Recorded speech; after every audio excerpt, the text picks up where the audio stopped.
John Gottschalk, Omaha, Chairman, Omaha-World Herald Company, philanthropist.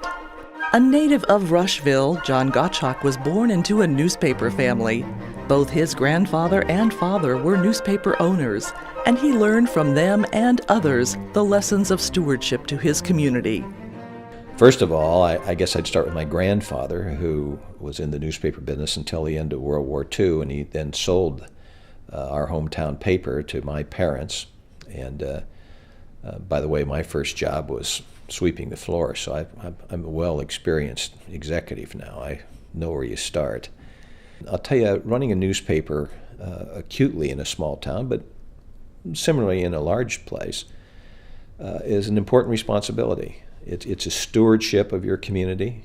It's a very important instrument of bringing people together, and like any instrument that's powerful for good, it can be powerful for bad as well.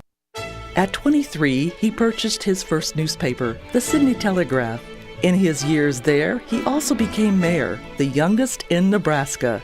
He sold his company and joined the Omaha-World Herald in 1975 as an assistant to the president. When Gottschalk retired as publisher and chief executive officer in 2008, the enterprise was an entity of 26 companies comprising 40 print titles, newspapers and shoppers, plus direct marketing, advertising, and high-tech companies.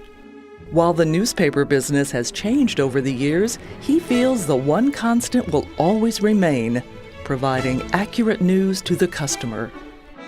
But one thing remains constant in journalism, and that is, if you have content, quality content, that is your most precious asset, because that's what finally brings the eyes and the customers to your business.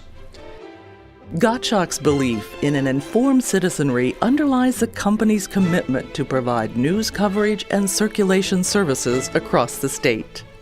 We said at the World Herald that, we used this for a long time, that it was the textbook of democracy, the daily textbook of democracy. If you are ill-informed, how can you possibly carry your citizenship responsibilities? And if you don't do that, a whole lot of other things begin to collapse. A statewide presence for years and years and years and years, because our focus was on the people of Nebraska, not the politicians in Washington. You know, we've had editors, for instance, our Washington Bureau, we report things about the Farm Bill because that's who our readers are. Somebody else can take care of world peace. You know, we need to take care of the information that our readers need.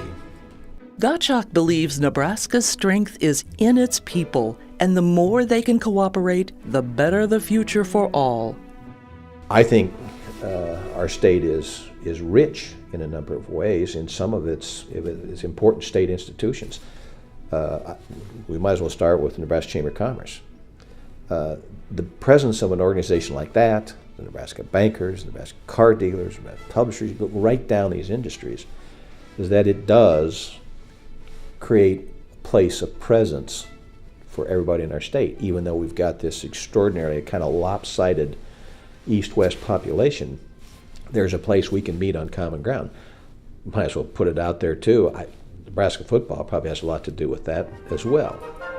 Throughout his career, Gottschalk has never forgotten the values of stewardship and volunteerism, which is a statewide strength.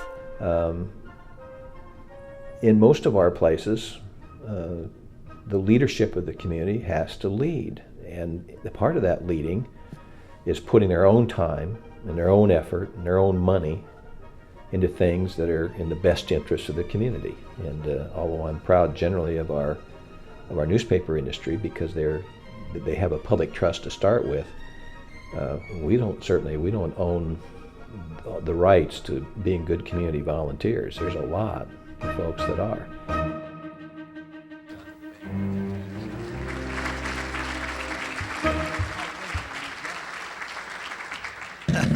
That was really quite long. My father would have really been proud of that, and my mother probably would have believed it. I want to thank the Nebraska Chamber for this recognition. I glanced through the booklet tonight. I've been privileged to know personally probably 70% of the people that are in this Hall of Fame, and what a tremendous group they are, and not least of which are those who are also honored tonight. Hal Laneson was a great leader.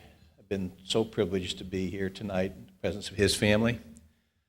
Bob and Cynthia Milligan, I've known for years, great contributors to this state. I haven't known Eldon Roth, but I can tell you everything that I have heard about Eldon Roth, what a wonderful, worthy inductee he too is. Some of you may have heard that I got a new job. I started today in my late 60s. I'm ending tonight about the same as this chamber. I feel 100 tonight. So all I can say to you is thank you for your honor and send money.